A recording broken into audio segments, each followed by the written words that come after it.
الحمد لله رب العالمين والصلاة والسلام على سيد الأنبياء والمرسلين أما بعد فأعوذ بالله من الشيطان الرجيم بسم الله الرحمن الرحيم تبارك الذي بيده الملك وهو على كل شيء قدير الذي خلق الموت والحياة ليبلوكم أيكم أحسن عملا وهو العزيز الغفور صدق الله العظيم اللهم صل على محمد وعلى آل محمد وبارك وسلم رب اشرح لي صدري ويسر لي امري واحلل عقدة من لساني يفقهوا قولي واجعل لي وزيرا من اهلي آمین یا رب العالمین۔ قرآن کریم میں 29 سپارے کی پہلی سورت ہے سورۃ الملک، اس کی 2 آیات کی تلاوت کی گئی۔ البتہ اس میں سے ایک آیت میں جو لفظ تبارکہ آیا ہے اس کے ذیل میں برکت کے حوالے سے کچھ گفتگو کرنا مختصراً مقصود ہے۔ 4 امور پر آج بات کرنی ہے ہمیں انشاءاللہ۔ ایک برکت کے حوالے سے، اور دوسرا جنوری کے آغاز پر جو ہلڑ بازی کراچی، اسلام آباد، لاہور اور دیگر ہمارے شہروں میں اور مسلم ممالک میں، اور ایسے اوقات میں کہ جب امت کا ایک حصہ مستقل وہ ظلم و ستم کا نشانہ بنا ہوا ہے، اور بعض لوگوں کا خیال ہے کہ یہ نئے سال کو منایا جانا یہ غیروں سے تو ملا ہے تو چلو اس کو اسلامائز کرنے کی کوشش کر لی جائے، انا للہ و انا الیہ راجعون، تو کچھ بات اس پر کرنا مقصود ہے۔ تیسری بات، یہ سیزن ہے، عام طور پر دسمبر گزر گیا اور جنوری کا مہینہ ہے، شادی بیاہ کی تقاریب کا اہتمام ہوتا ہے۔ البتہ اس میں جو کچھ سلسلہ بڑھتا چلا جا رہا ہے، برسوں سے ہمارے ہاں اس پر کلام بھی ہوتا ہے، اور بانی تنظیم ڈاکٹر اسرار صاحب رحمۃ اللہ علیہ نے ایک تحریک بھی باقاعدہ شروع کی کہ اس نکاح کے عمل کو آسان بھی کیا جائے اور تقریب نکاح کو بامقصد بنانے کی کوشش بھی کی جائے، تو کچھ اس کی یاد دہانی بھی کرانا مقصود ہے۔ اور چوتھی بات، جو اسرائیل کی درندگی مزید بڑھتی چلی جا رہی ہے، اور اب شمالی غزہ میں بھی جو کمال عدوان ہاسپٹل ہے اس پر جو بمبارڈمنٹ کی گئی ہے اور اس پر جو وہاں پر لوگوں کو شہید کیا جا رہا ہے، اور مستقل یہ معاملات بڑھتے چلے جا رہے ہیں۔ بہرحال ہمیں اسے بھولنا نہیں ہے، وہاں والے تو اپنی استقامت میں کمزور نہیں پڑے، موسم کی شدت بھی ہے، بارش کا معاملہ بھی ہے، اور بمبارڈمنٹ بھی ہے، ظلم و ستم بھی بڑھتا چلا جا رہا ہے، لیکن وہاں کے مسلمانوں کا استقامت کا جذبہ کمزور نہیں پڑا، تو امت کا درد کیوں کمزور پڑ جائے؟ اور امت جو اپنے بس میں اس کے ہے کر سکتی ہے، اس کے کرنے پر امت کی توجہ کیوں نہیں ہے؟ اس پر توجہ کرنے کی انشاءاللہ تعالی کوشش کریں گے۔ سورۃ الملک ہے، 29 سپارے میں مکی سورت ہے، اور رسول اللہ علیہ السلام کی محبوب سورتوں میں شامل ہے۔ اللہ کے نبی علیہ السلام کے معمولات میں تھا کہ رات کو عشاء کے بعد کے جو معمولات آپ کے سونے سے قبل کے ہیں اس میں سورۃ الملک کی تلاوت بھی شامل ہے۔ احادیث مبارکہ میں ذکر ہے کہ یہ سورت جو ہے وہ بندے کی شفاعت بھی کرے گی اور عذاب قبر سے بچانے والی بھی ہے، تو اللہ ہمیں توفیق دے کہ ہمارے معمولات میں سورۃ الملک کی تلاوت بھی رہے۔ آغاز میں اللہ تعالیٰ نے فرمایا بسم اللہ الرحمن الرحیم تبارک الذی بیدہ الملک، بڑی برکت والی ہے ذات اللہ سبحانہ و تعالیٰ کی جس کی ہاتھ میں کل بادشاہت کا اختیار ہے، وَهُوَ عَلَى كُلِّ شَيْءٍ قَدِيرٌ، اور وہ اللہ ہر بات پر قدرت رکھنے والا ہے۔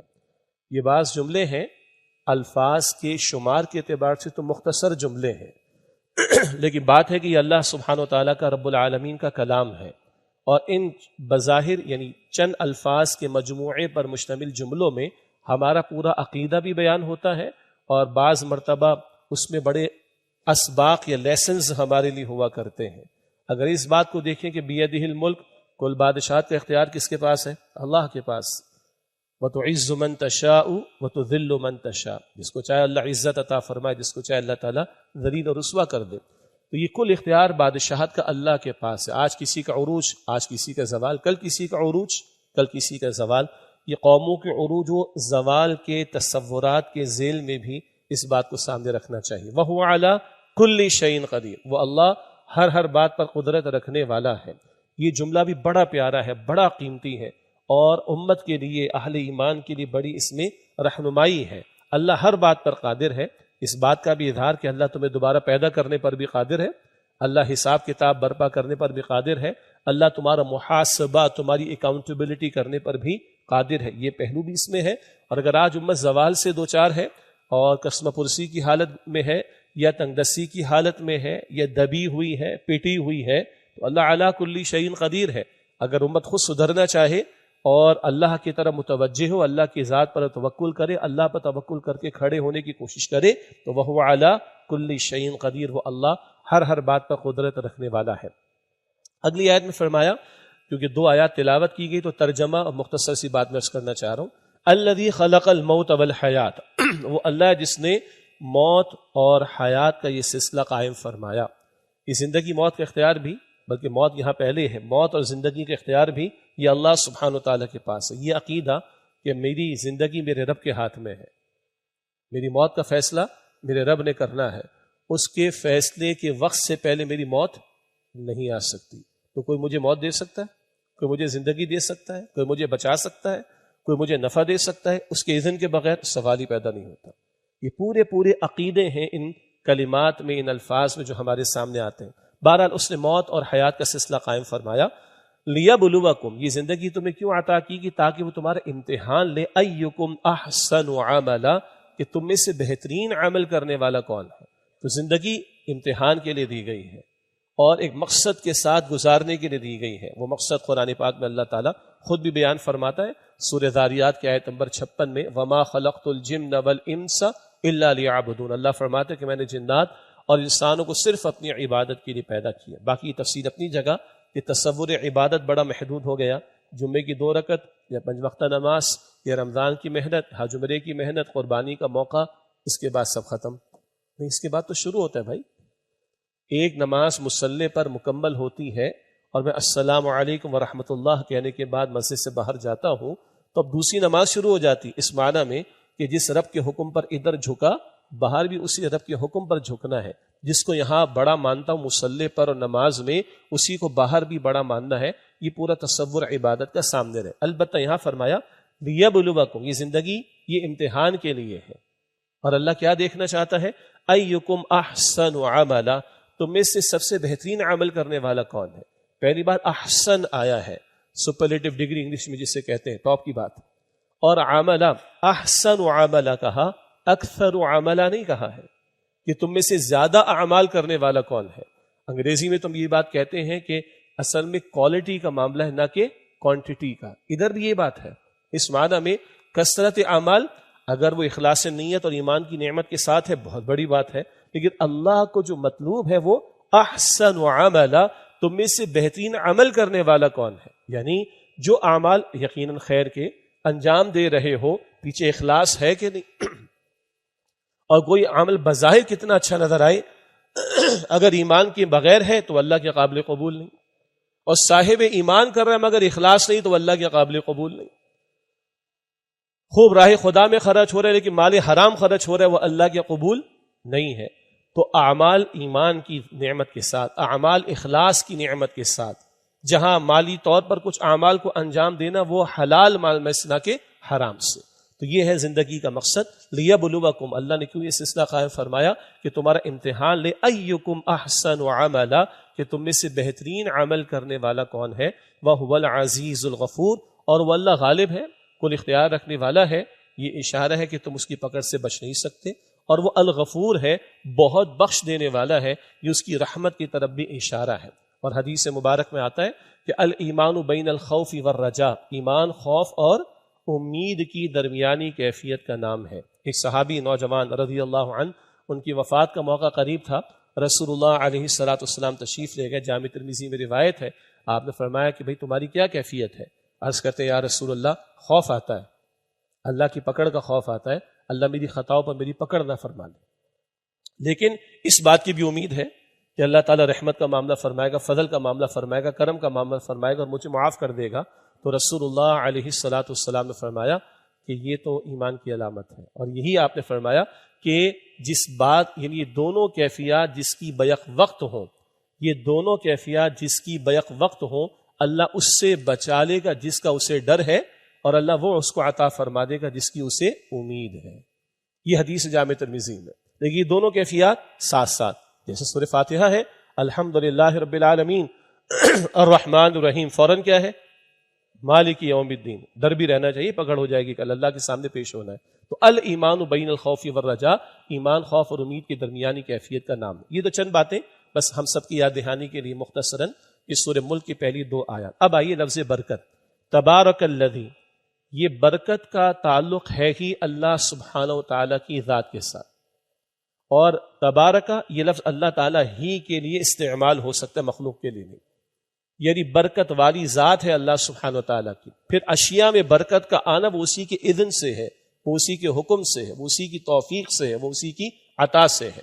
تو یہ انداز اور مقامات پر بھی آتا ہے، سورہ فرقان کی شروع میں بھی تبارک الذی نزل الفرقان علی عبدہ لیکون للعالمین نذیرا۔ تو اللہ کی ذات ہی برکت والی، برکت کسے کہتے ہیں؟ اہل علم نے اس کو بیان فرمایا، ایک بات یہ کہ کسی شے میں غیر محسوس طریقے پر نظر نہ آئے، کسی شے میں غیر محسوس طریقے پر اللہ کی نصرت اور تائید شامل ہو جائے اور اس میں بڑھوتری اور اضافہ ہونا شروع ہو جائے۔ کوئی شے ہے اس میں اللہ کی نصرت اور تائید شامل ہو جائے غیر محسوس طریقے پر، نظر نہ آئے، اور اس میں کثرت ہونا شروع ہو جائے، پھر دیکھیے جس شے کی اللہ کے ساتھ نسبت ہوتی چلی جاتی ہے وہ برکت والی ہو جاتی ہے۔ قرآن کریم اللہ کا کلام ہے، اس کو برکت والا کلام قرار دیا گیا۔ اسی طریقے پر جس رات میں اللہ تعالیٰ نے قرآن کریم کو نازل کیا لیلۃ مبارکہ، اس کو سورہ دخان کے شروع میں اللہ تعالیٰ نے برکت والی رات قرار دیا۔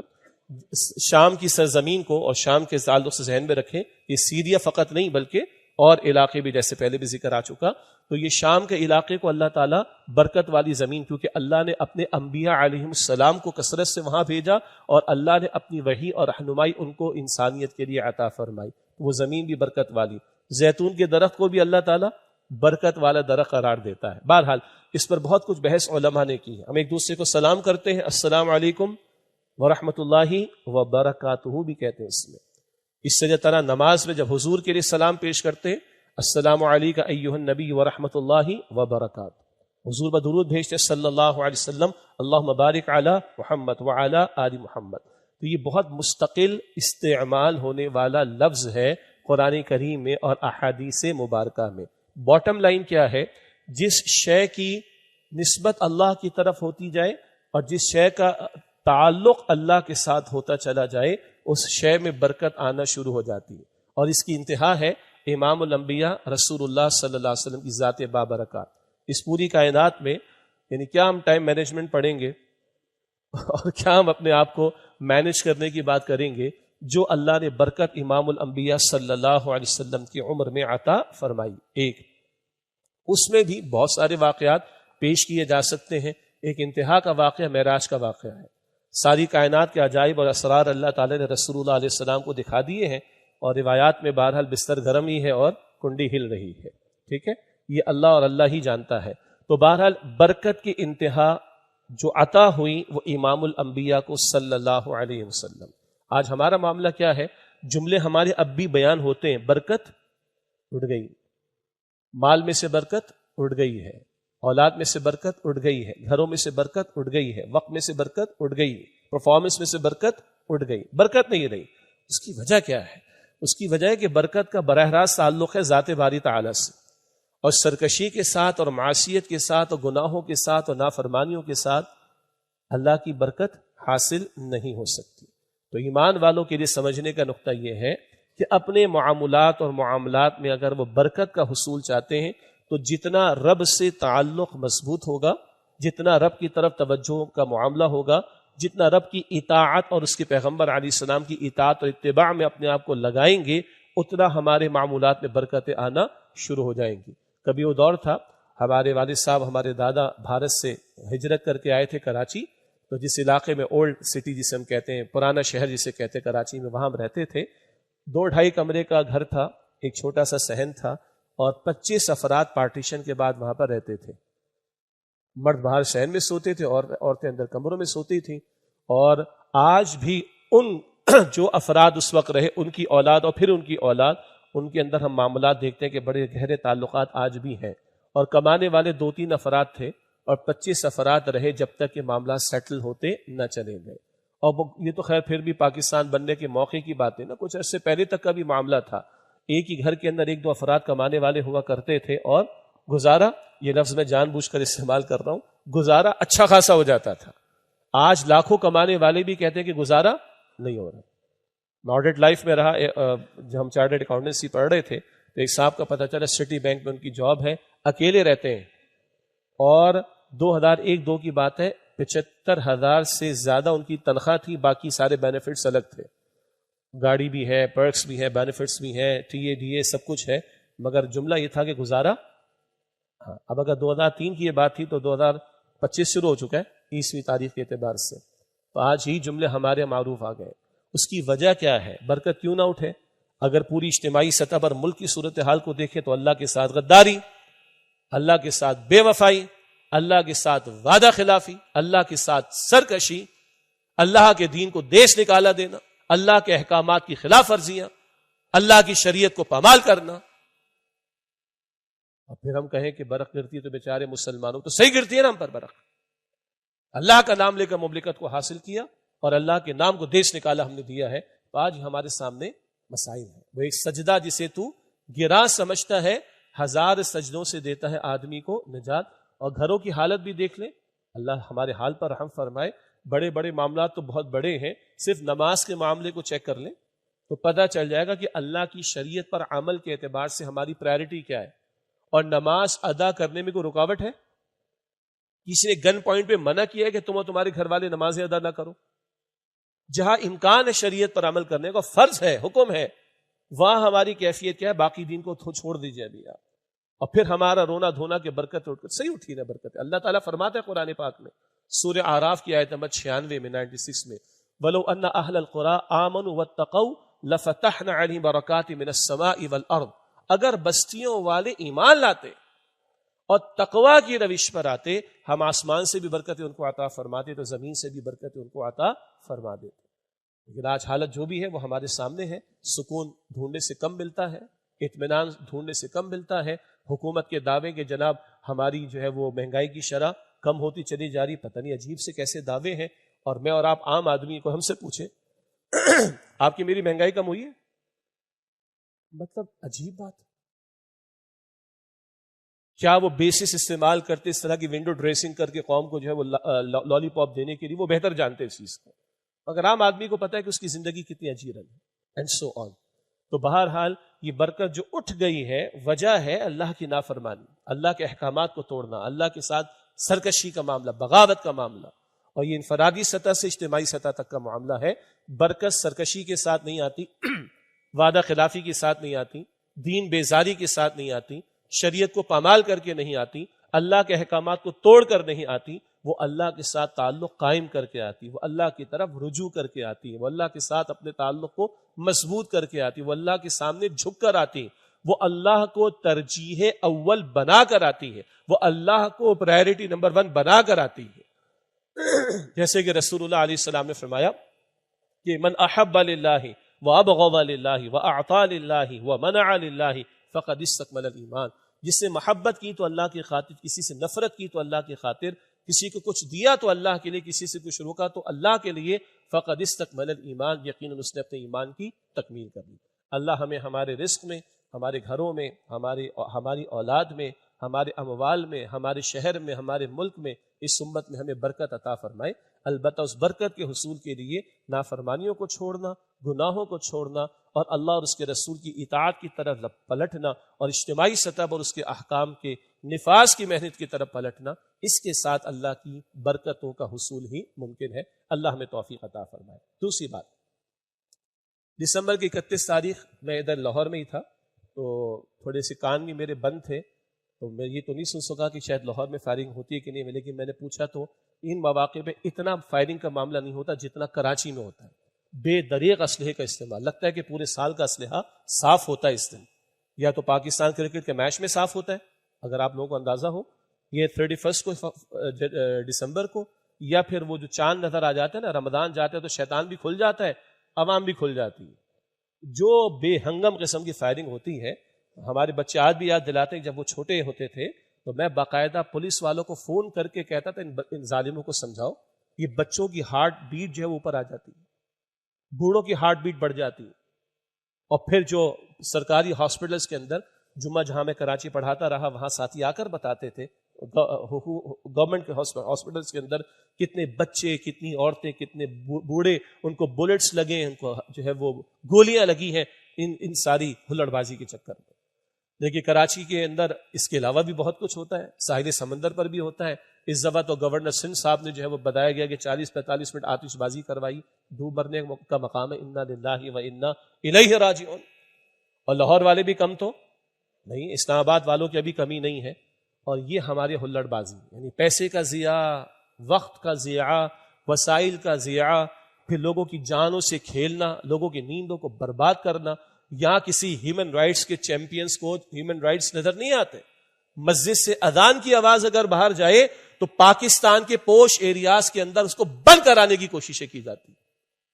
اور شادی بیاہ کے موقع پہ جو بات آگے آنی ہے مختصر، اور یہ دسمبر 31 کو یہ جو بے ہنگم فائرنگ کی جاتی ہے، یہاں کسی ہیومن رائٹس والوں کو ہیومن رائٹس نظر نہیں آتے، یعنی اپنے مطلب کے ہیومن رائٹس ان کو یاد ہے کہ جس سے ضرب پڑے شریعت کے احکامات پر، باقی لوگوں کی زندگی اجیرن ہو، لوگوں کی ہارٹ بیٹ بڑھ جائے، لوگوں کی نیند برباد ہو جائے، بوڑھوں کو پریشانی ہو جائے، ٹریفک جام ہو جائے، لوگوں کا ستیہ ناش ہو جائے، کوئی پوچھنے والا نہیں۔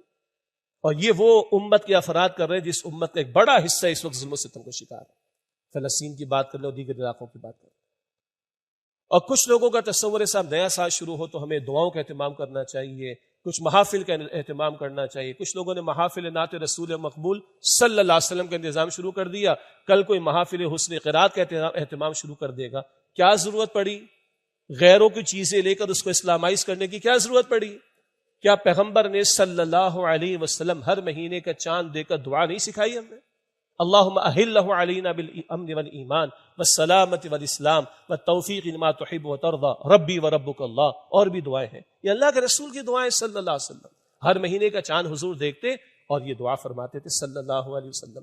ہر رات میں مغرب کی نماز ہے، عشاء کی نماز ہے، علی الصبح فجر کی نماز ہے، کیا دعائیں نہیں ہیں اس کے اندر؟ رات کے سونے کے معمولات میں دعائیں موجود نہیں؟ یہ کیوں ہمیں خواہ شوق پیدا ہو گیا کہ غیروں سے کوئی چیز لی جائے، کافروں سے کوئی شے لی جائے، اور پھر اس کو اسلام کا لیبل لگانے یا بعض لوگوں کے نزدیک اسلامک ٹچ دینے کی کوشش کی جائے؟ کیا ضرورت پڑی اس کی؟ اور بعض لوگوں کو خیر ہے محرم کی پہلی تاریخ تب ہمیں یہ کرنا چاہیے، سیزنز گریٹنگز، کل عام وانتم بخیر، سال نو مبارک ہو۔ وائے بھائی کیوں؟ آخر کیا ضرورت پڑی ہے؟ مسلمان کو اس کے پیغمبر صلی اللہ علیہ وسلم نے صبح و شام کی دعائیں نہیں سکھائیں؟ ہر مہینے کے آغاز پر دعائیں نہیں سکھائیں؟ نمازوں کے دوران یا نمازوں کے بعد دعائیں نہیں سکھائیں؟ صبح و شام کے معمولات میں صبح اور شام کے لیے دعائیں نہیں سکھائیں؟ رات کو سوتے ہوئے رات کے بارے میں دعائیں نہیں سکھائی ہیں صلی اللہ علیہ وسلم؟ تو کیا وہ سارے اعمال ہم انجام دے چکے ہیں کہ ہمارے پاس وقت ہے کہ ہم غیروں کی اشیاء اور چیزوں کو اٹھا کر ان کو اسلامائز کرنے کی کوشش کریں؟ ایک بڑے اینکر پرسن ہیں اور اخبار میں بھی لکھتے ہیں، انہوں نے پھلجڑی چھوڑ دی 14 فروری کو۔ 14 فروری آپ کو پتا ہے ویلنٹائنس ڈے، اللہ کا شکر ہے کہ جان چھوٹی، بہت سے دینی طبقات اور دیگر لوگوں کی طرف سے بھی مخالفت ہوئی، الحمدللہ جان چھوٹی اس سے، لیکن انہوں نے لکھا جناب 14 فروری کو ہمیں چاہیے ہم اپنی بیگم کو لے کر ہوٹل جائیں، آؤٹنگ کریں، کھانا کھائیں۔ کیوں بھائی؟ تمہاری بیگم گھر میں کھانا نہیں بنا کے تمہیں دیتی ہے کیا؟ اور گھر میں کھاؤ گے تو پیٹ نہیں بھرے گا کیا؟ اور ساتھ گھر میں کھا کے محبت کا اظہار نہیں ہو سکتا کیا؟ آخر کیا پڑی ہے 14 فروری کو بیگم کو لے کے ہوٹلنگ کرنا اور ریسٹورنٹ پہ جانا، ادھر جانا؟ کیا ضرورت پڑی ہے اس کی؟ بھائی خدا را ان چیزوں پر توجہ رکھیں، ورنہ میں اگلی باتیں نہیں بیان کر سکتا آپ کے سامنے کہ کن کن چیزوں کو اسلامائز کرنے کی باتیں دنیا میں شروع ہو چکی ہیں، وہ بیان نہیں کی جا سکتی یہاں پہ، یہ روک لگانی پڑے گی ہمیں۔ اصل کی طرف لوٹے، پیغمبر نے دعائیں سکھائی صلی اللہ علیہ وسلم، اس کا اہتمام ہونا چاہیے، نہ کہ غیر اسلامی چیزوں کو لے کے اسلامک ٹچ دینا یا ان کو اسلامائز کرنے کی کوششیں کرنا۔ اللہ تعالیٰ اس طرح کی حرکتوں سے سب کی حفاظت فرمائے۔ تیسری بات، دسمبر میں بھارت کیونکہ بیرون ملک چھٹیاں بھی ہوتی ہیں، بہت بڑی تعداد میں لوگ تشریف لاتے ہیں، شادی بیاہ کا اہتمام ہوتا ہے، ٹھیک ہے کہ نکاح ہونا چاہیے، ہم قائل ہیں اس چیز کے، اور نکاح آسان ہونا چاہیے۔ اور یہی وہ بات تھی جو بانی تنظیم ڈاکٹر اسرار صاحب رحمۃ اللہ علیہ نے ایک باقاعدہ تحریک کے طور پر اس کو پروموٹ کیا، اور الحمدللہ اب کچھ اور علماء دین بھی اس کی کوشش کر رہے ہیں۔ اور بھارت کا بھی مجھے معلوم ہوا کہ چند علاقوں میں کچھ علماء نے، کچھ سماجی شخصیات نے اس بات کی کوشش کی کہ نکاح کے عمل کو آسان کرنے کی کوشش کی جائے۔ بھارت کا ہمیں معلوم ہوا کہ کچھ علاقوں میں، علاقوں کے نام مجھے مستحضر نہیں، وہاں پر یہ طے ہوا کہ نکاح ہوگا شام کو 4 بجے، نہ ظہر کے وقت نہ عشاء کے وقت کے کھانے کا مسئلہ پیش آئے، اور نکاح ہوگا مسجد میں انشاءاللہ، تاکہ خرافات سے بچ جائے، اور جہیز کا لین دین نہیں ہوگا، بارات کا کوئی تصور نہیں ہوگا الحمدللہ۔ اور یہ جو خبر ہم تک پہنچی ہے، بھارت کے ایک فنکار ہے، نام مجھے لینے کی ضرورت نہیں، مسلمان ایکٹر ہے، ان کا کوئی شو ہوتا ہے، اس میں یہ بات بیان ہوئی، اس کے کلپس شیئر ہوئے، اور مختلف علاقوں سے کچھ لوگوں کو بلایا گیا کہ جنہوں نے یہ محنتیں کی تھیں اور نکاح کے عمل کو وہاں پر انہوں نے آسان کرنے کی کوشش کی ہے. ہم تو سمجھتے ہیں کہ حکومتی سطح پر بھی اس کا کوئی اہتمام ہونا چاہیے تاکہ ان چیزوں کو مینیمائز کی جائے. جیسے کہ پنجاب میں ایک اچھی بات ہے, ون ڈش کا ہی تصور ابھی بھی ہے. ون ڈش مطلب ایک چاول اور ایک سالن, اور 10 بجے ٹائم بند کر دیا جانا, اچھی بات ہے. اور گو کہ ہم صرف ایک دعوت کے قائل ہیں جو کہ دعوت ولیمہ ہے. بس کیسے کم کریں گے بھائی؟ یہ کر لیا تو کیا حرج, اگلا کہے گا وہ کر لیا تو کیا حرج. تو پھر وہی کرو جو رسول اللہ علیہ السلام کے طرز عمل سے کرنا ثابت ہے. نکاح کا اعلان ہو, وہ گھر میں بھی ہو جائے گا گواہوں کی موجودگی میں, اچھا ہے کہ مسجد میں ہو. اور مہر کا ادا کرنا قرآن کریم کا حکم ہے, سنت کی تعلیم ہے. شواروں کی تقسیم سنت کی تعلیم ہے. ولیمے کی دعوت کا اہتمام سنت سے رہنمائی ہمیں ملتی ہے. بس باقی ساری کفالت کی ذمہ داری اللہ تعالیٰ نے شوہر پر ڈالی, اور مرد کو اس معاملے میں مرد بننا چاہیے, اور کوئی تقاضا بغیرت بن کر لڑکی والوں سے نہیں کرنا چاہیے. جہیز کا تقاضا کیا جاتا ہے, کپڑوں کا تقاضا, گاڑیوں کا تقاضا, کیش کا تقاضا, یہ بغیرتی کی بات ہے. مرد بنے اس موقع پر, مجھے معاف کیجئے گا, نامرد نہ بنے. کہ جس پر پوری زندگی کی کفالت کی ذمہ داری ڈالی گئی ہے, وہ نکاح کے موقع پر منہ پھاڑ کر کہتا ہے یہ مجھے یہ چاہیے, مجھے یہ چاہیے. اس سے کوئی توقع کی جا سکتی کہ پوری زندگی کفالت کا فرض کو انجام دے گا؟ اس کو میں کہہ رہا ہوں وہ مرد بنے, اس پر اللہ تعالیٰ نے کفالت کی ذمہ داری ڈالی. ہاں وہ گھر چھوٹا بھی ہے, زندگی گزر جاتی ہے, کرائے کا ہو, ساری دنیا کرائے کی ہے. جس کے پاس اونرشپ کا گھر بھی ہے وہ قبر میں لے کے نہیں جائے گا, نہ گھر لے کے جائے گا, نہ اس کے پیپرز لے کے جائے گا. تو کم میں بھی گزارا ہو جائے گا انشاءاللہ. اور خدارہ بچوں کی ارلی میرجز کی کوشش کریں. آج سارا کچھ جو ہے وہ, معاف کیجیے گا, جذبات دائیں بائیں بہہ جاتے ہیں, جو ہمارے تعلیمی نظام کا انداز ہے اور جس طرح کی ایجوکیشن کا ماحول ہے. یعنی جس ماحول میں ایجوکیشن دی جا رہی ہے, بڑی بڑی یونیورسٹیز کے بڑے ذمہ داران اور بعض انسٹیٹیوٹس چلانے والے جو ہمارے ساتھیوں میں یعنی دوستوں میں ہیں جن سے رابطہ رہتا ہے, وہ واقعات بیان کرتے ہیں کہ اللہ کی پناہ. میں آپ سے شیئر نہیں کر سکتا, مجھے حجاب آ رہا ہے اس کے بیان کرنے میں, لیکن آپ سمجھ سکتے ہیں کہ اگر میں رک رہا ہوں تو کیا کچھ ہو رہا ہوگا. ہم جو ہے ایک طرف ماچس کی تینیں جلائیں اور آگے رکھے پیٹرول, اور ہم کہیں کہ جی آگ نہ لگے, تو بے وقوفی کی بات ہے نا. وہ سارا کچھ اویلیبل, نکاح نہیں ہونے دیتے, نکاح کو ڈیلے کرتے کیونکہ اس کو ہم نے مشکل کیا تو زنا آسان ہو گیا. سخت بات ہے مگر حق بات. اگر ہم نے اپنے نوجوان نسل کی حیا کی حفاظت کرنی, رسول اللہ نے فرمایا علیہ السلام, اے نوجوانوں نکاح کرو جو تم میں سے استطاعت رکھتا ہے. یہ نگاہوں کو نیچے رکھتا ہے اور شرمگاہ کی حفاظت کرتا ہے. آگے حدیث کے الفاظ مجھے معلوم ہیں اور لوگوں کو وہ خوب یاد ہے. یہ آگے حدیث میں الفاظ ہیں کہ جو یہ استطاعت نہیں رکھتا وہ روزے رکھے. بالکل صحیح بات ہے. سوال ہے کتنے روزے رکھے گا وہ, اور کتنے سال تک روزے رکھے گا. تو نکاح کو جو آسان سنت نے بتایا وہ بھی تو تصور دیجئے نا. ہم اس نکاح کی تھوڑی بات کریں, یا لاکھوں کروڑوں کے خرچوں کی باتیں ہو رہی. لاکھوں کے خرچے بھی ہم نے تیار کر رکھے ہیں, ہم نے بڑھا رکھے ہیں, اور عجیب عجیب دعوتوں کے سٹائل ہے. رات بھی ہم کئی بات کر رہے تھے, لاہور میں انداز ڈیفرنٹ ہوگا, کراچی میں انداز ڈیفرنٹ ہوگا. لیکن سنیے, یہ لمبی قطار لگی ہوئی ہے فنکشنز کی. چھوٹی منگنی, درمیانی منگنی, مڈل, بڑی منگنی. میں جانتا ہوں گرینڈ سلیم منگنی اٹلانٹس دبئی کے ایک ہوٹل کے اندر اور جگہوں پر جا کر. پھر جناب ابھی تو شادی میں یعنی نکاح کے موقع میں ٹائم ہے, تو درمیان میں بقرہ عید آ جائے تو لڑکی والے بڑا مہنگا سا 3-4 لاکھ روپے کا بقرہ تیار کر کے بھیجیں گے لڑکے والوں کے. انا للہ و انا الیہ راجعون. عید آگے تو عید کے ٹوکرے جانے جناب. پھر جناب وہ مہندی ہے اور تیل, شاید یہ کہتے ہیں یہاں پر, اور رپٹن کے اور مائیوں کے فنکشنز ہیں. پھر بعض لوگوں کے ہاں سیلیبریٹ کیا جاتا ہے کلرز کے اعتبار سے. گرین ڈے ہوگا تو ساری عورتوں نے گرین کپڑے پہننے, پھر بلو ڈے ہوگا, پھر اورنج ڈے ہوگا, پھر فلاں ڈے ہوگا, پھر فلاں ڈے ہوگا. اور اسی خاندان کے اندر لوگ بیچارے بھوک سے مر رہے ہوں گے شاید. انہی گھرانوں کے اندر ڈرائیوروں کو, چوکیداروں کو, معاف کیجیے گا, گھر میں کام کرنے والوں کو ہم بیسک سیلری جو منیمم ہے وہ بھی دینے کو تیار نہیں. ایسا ہے کہ نہیں؟ جیسے پنجاب اسمبلی کی جو اراکین ہیں ان کی تنخواہوں میں اضافہ ہوا. پچھلے جمعے میں نے کراچی میں بات کی. یہ آپ کے ابا جان کی دولت ہے جس سے یہ خرچے بڑھیں گے, آپ ادا کریں گے, یا آپ کے والدین کی دولت ہے جس سے آپ اراکین اسمبلی کی تنخواہیں ادا کریں گے اور دیگر ان کے خرچے پورے کریں گے, اور قوم کے غریبوں کی پینشن بڑھانے کے لیے؟ ایسا نہیں ہے. اور منیمم ویج کا اناؤنسمنٹ اس پر عمل درآمد کہیں نہیں. کہاں یہ لاکھوں کروڑوں کی باتیں اور کہاں لوگوں کو جینے کا حق نہ مل رہا ہو, اور پھر بھی سینہ تان کر اتنے بھاری بھاری لوگ خرچے کر رہے ہیں. تو اپنی شرافت, ایمان تو بڑی دولت کی بات ہے. ایمان تو بڑی دولت کی بات ہے، شرافت، مروت اور انسانیت کو ریوزٹ کر لینے کی ضرورت ہے۔ اور امت کا ایک بڑا حصہ اگر ظلم و ستم کا نشانہ بن رہا ہو اور ایسے میں یہ پانی کی طرح بہایا جا رہا ہو پیسے کو، بس اپنی سو کالڈ ایک ناک اونچی رکھنے کے لیے۔ ہمارے بزرگ ساتھی چودھری رحمت اللہ بٹر صاحب، سینئر لوگ تو جو یہاں پر پرانے نمازی ان کو جانتے ہیں، اللہ ان کی مغفرت فرمائے، کی کئی بیٹیاں انہوں نے مسجد میں ہی نکاح پڑھائے، مسجد سے رخصت کیا، اور ہمارے اکثر بڑوں کے اسی طرح ہوتا ہے۔ وہ بڑا پیارا جملہ کہتے تھے، دیکھو بھائی ساری بیٹیوں کے نکاح مسجد میں ہوئے، ساری بیٹیاں مسجد سے رخصت ہوئیں، میری ناک ویسی کی ویسی ہے، دیکھو دیکھو دیکھو میری ناک کو کچھ نہیں ہوا۔ یہ ناک کا مسئلہ نہیں ہے، دماغ کا مسئلہ ہے بھائی۔ یہ ENT کے پاس نہیں جانا، ہم نے نیرو والے کے پاس جانا ہے، یہ دماغ کا مسئلہ ہے ہمارا۔ اور میں قسم اٹھا کر کہوں، ہم میں سے ہر شخص جو شادی شدہ ہے، کئی برس جس کی شادی کو ہو چکے، اگر وہ ابھی سوچے گا نا میرے ولیمے پر خرچہ کتنا ہوا تھا، تھوڑی دیر کے بعد فکر یاد آئے گی۔ یہ دماغ کا مسئلہ ہے۔ پھر یہ امت جس کو اتنا بڑا مشن محمد مصطفیٰ علیہ السلام کی ختم نبوت کے طفیل ملا،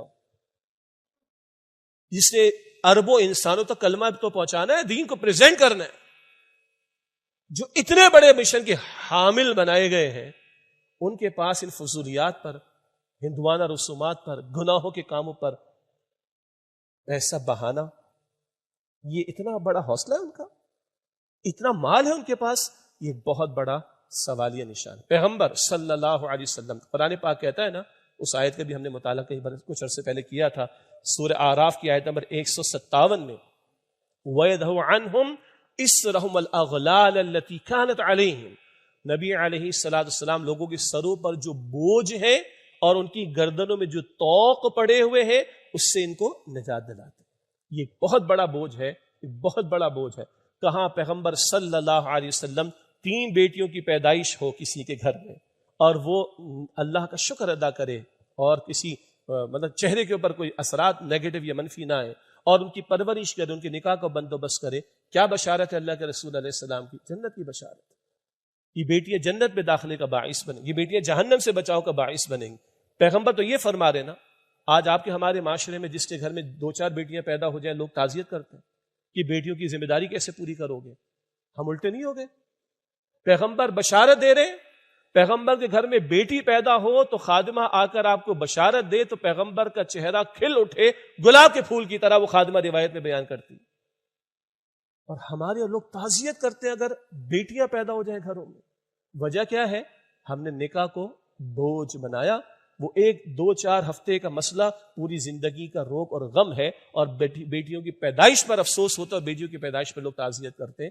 وجہ بہت بڑی ایک یہ ہے کہ اس نکاح کے معاملے کو ہم نے بوجھ بنایا، ہم نے مصیبت بنایا۔ بڑا مشہور جملہ ہے نا کہ دین آسان ہے، بالکل ٹھیک ہے، اللہ کے رسول کی حدیث ہے صلی اللہ علیہ وسلم، الدین یسر، بخاری شریف کا جملہ ہے، اور اللہ بھی فرماتا ہے یرید اللہ بکم اليسر ولا یرید بکم العسر، سورہ اعراف کی آیت 187 میں اللہ تمہارے لیے آسانی فرمانا چاہتا ہے، اللہ تمہارے لیے مشکل فرمانا نہیں چاہتا۔ مشہور جملہ ہے نا، یہ قرآن پاک میں بھی حدیث میں بھی، دین بڑا آسان ہے، مولویوں نے مشکل کر دیا۔ جس کو کوئی نہیں ملتا وہ مولوی بھی فائرنگ کرتا ہے، اڑا کے رکھ دو۔ بھئی کس ممبر سے کہا گیا کہ تم یہ شادی بیاہ کے موقع پر ہندوانہ رسومات کرو؟ کس ممبر سے کہا گیا کہ فضول خرچے کرو؟ کس ممبر سے کہا کہ اپنی جھوٹی ناک کو اونچا رکھنے کے لیے یہ اتنے سارے خرچے کرو؟ کسی ممبر سے کہا گیا؟ یہ کون کر رہا ہے؟ ہم عوام خود کر رہے ہیں، اور مورد الزام کس کو ٹھہراتے ہیں؟ مولوی۔ اچھی بات، ہاں پاک صاف کوئی طبقہ مکمل طور پر نہیں، ہر ایک طبقے کے اندر اچھے لوگ بھی ہوں گے، اور میں اس سے اتفاق کرتا ہوں، بالکل علماء حق بھی ہوتے ہیں، علماء سو بھی ہوتے ہیں، بالکل ٹھیک بات۔ لیکن جو مزاج بن گیا نا، مولویوں کو اڑا کے رکھ دو۔ پاکستان میں پانی کی کمی کیوں ہے؟ یہ پہلے بھی بات آئی، پتہ ہے آپ کو کیوں ہے؟ یہ مولوی 5 دفعہ وضو کرتے، اس لیے پاکستان میں جو پانی کی کمی ہے۔ مسئلہ یہ نہیں ہے، مسئلہ کہ نماز تم پر بھاری ہو گئی، اللہ کے سامنے کھڑا ہونا بھاری ہو گیا، تو نماز کو تو برا نہیں کہہ سکتے نا، تو نماز کی دعوت دینے والے مولویوں کو برا بھلا کہو۔ یہ مولویوں کی وجہ سے پاکستان میں پانی کی کمی ہے، یہ 5 دفعہ وضو کرتے، اس سے پاکستان میں پانی کی کمی ہے۔ بھائی کر لو، اللہ ہے سبحانہ، اللہ کا تحمل دیکھیے، اللہ کے ساتھ لوگ شرک کر رہے ہیں، کفر کر رہے ہیں، بغاوت کر رہے ہیں، اللہ چھوڑ رہا ہے نا، مگر اللہ نے کیونکہ امتحان کے لیے پیدا کیا اس لیے چھوڑ رہا ہے، کل نہیں چھوڑے گا اللہ۔ اور ہر مولوی صاحب نے بھی اپنی قبر میں خود جا کے جواب دینا ہے، اور ہر بندے نے اپنی قبر میں خود جواب دینا ہے۔ اور اللہ قرآن میں فرماتا ہے سورہ مریم کی آیت نمبر 96 میں، وَكُلُّهُمْ آتِهِ يَوْمَ الْقِيَامَةِ فَرْدًا، ہر ایک اکیلے اکیلے اللہ کے سامنے پیش ہوگا۔ آج چل جائے گا، اس کو بلیم کر دو، اس کو بلیم کر دو، کوئی شیطان کو بھی بلیم کرے نا اگر، تو شیطان بھی تقریر کرے گا۔ سورہ ابراہیم میں ہے کہ فَلَا تَلُومُونِي وَلُومُوا أَنفُسَكُمْ، او مجھے گالیاں مت دو، مجھے برا بھلا مت کہو، اپنے آپ کو برا بھلا کہو۔ یہ ڈراپ سین ہونا ہے قیامت کے دن، آج ہے نا، اس کو برا کہہ دیا، اس کو برا کہہ دیا، یہ بھی برا، وہ بھی برا، میں سب سے پاک صاحب نہ بھائی، میں نے جواب دینے خود اپنے قبر میں جا کر اپنے رب کے سامنے خود اکیلے میں نے کھڑا ہونا ہے۔ اللہ تعالی ہمیں ہر طرح کے فتنوں سے شرور سے محفوظ رکھے اور صحیح رخ پر آگے بڑھنے کی توفیق عطا فرمائے۔ غزہ کا معاملہ، فلسطین کا معاملہ بہرحال ہم نے بھولنا نہیں ہے، اور ہمارے جذبے میں کمی نہ آئے۔ ہمارے تو بہرحال اب دعاؤں کا بھی اہتمام کم ہو گیا، اور جو ان کے لیے جو کچھ بھی کرنا ممکن تھا، حالانکہ کچھ ایوینیوز کھلے ہیں ان کی مدد کے اعتبار سے، چاہے وہ اخلاقی مدد ہے، مالی مدد ہے، لیکن یہ جذبہ ہمارا کمزور نہیں پڑنا چاہیے۔ ان کی آزمائشیں بڑھ رہی ہیں۔ کل ہی ہم بات کر رہے تھے اپنے مشاورت میں، تو بات آئی کہ ٹھنڈ بھی شدید، وہاں پر بارش کا معاملہ بھی آ گیا۔ اللہ ہے، اللہ تعالیٰ کے فیصلوں میں حکمت ہوتی ہے، وہ بہتر جانتا ہے، مگر ہاں ایک پہلو ضرور ہے کہ ان کی استقامت میں، غزہ کے مسلمانوں کی استقامت میں کوئی کمی واقع نہیں ہو رہی۔ تو ہم نے اپنی آواز بلند کرنی ہے جہاں جہاں ہمیں موقع ملے۔ ابھی ایک بات ہوئی ہے کہ پاکستان کو اقوام متحدہ کی سیکیورٹی کونسل میں غیر مستقل رکن کی ایک رکنیت مل گئی ہے۔ تو جو مستقل ہیں وہ تو دودھ کے دھلے ہوئے ہیں نا بھائی، یہ بھی اپنی جگہ بڑا مسئلہ ہے، اور وہ ہے اس وقت دنیا کے بدماش۔ کسی ظلم کے خلاف قرارداد آئے تو کم سے کم امریکہ تو آگے بڑھ کر اس کو ویٹو کر دیتا ہے۔ یہ اپنی جگہ ایک مسئلہ ہے، البتہ ایک فورم ہے، ایک عالمی فورم ہے، اور وہاں پاکستان کو غیر مستقل رکن کی ایک سیٹ مل گئی ہے۔ تو ہم یہ ضرور جانتے ہیں کہ اقوام متحدہ بھی کنیز ہے امریکہ کی، لیکن ایک فورم پہ بات بلند کرنا، جیسے ہم بھی یہاں تک بات تو بلند کر سکتے ہیں نا، تو اخلاقی طور پر، سفارتی طور پر حکومت پاکستان کی ذمہ داری ہے، خواہ وہ کشمیر کا معاملہ ہو، فلسطین کا معاملہ ہو، لبنان کا معاملہ ہو، کتنے معاملات گنیں گے، صومالیہ کا معاملہ ہو، میانمار برما کا معاملہ ہو، جہاں جہاں مسلمانوں پر ظلم و ستم ہے اس کے خلاف آواز بلند کرے حکومت پاکستان۔ اور حل یہی ہے کہ جب تک ہم متحد ہو کر، امت مسلمہ کے افراد متحد ہو کر کھڑے نہیں ہوں گے ان طاغوتی قوتوں کے مقابلے میں، یہ بات بنے گی نہیں بلکہ بات بگڑے گی۔ تو اگر وہ گریٹر اسرائیل کا منصوبہ آگے بڑھانے میں وہ فوکسڈ ہے صہیونی ریاست، تو ہم مسلمانوں کے سامنے تو مستقبل کے منظر نامے بھی ہے نا، عالمی سطح پر اللہ کا دین غالب ہوگا انشاءاللہ تعالی۔ اگر وہ اپنے کفر کے ساتھ آگے بڑھ رہے ہیں تو کیا ہمارا ایمان ٹھنڈا پڑ گیا ہے کہ وہ ہمیں آگے بڑھا نہیں رہا؟ کل اللہ کو بہرحال ہم نے جواب تو دینا ہے، حکمراں بھی اپنا رول ادا کریں، عوام بھی اپنا رول ادا کرے۔ اللہ ہمارے ان بھائیوں، بہنوں، بچوں، بوڑھوں پر رحمت نازل فرمائے، ظالموں کو اللہ تعالیٰ ان کے ہاتھوں کو روکے، ان کی سازشوں کو اللہ ناکام کرے، اور جو کچھ ہمارے بس میں ہے اپنے مظلوم بھائیوں کی مدد کرنے اور ان کے لیے آواز بلند کرنے کے اعتبار سے اللہ تعالیٰ ہمیں اس کی توفیق عطا فرمائے۔ وآخر دعوانا الحمدللہ رب العالمین۔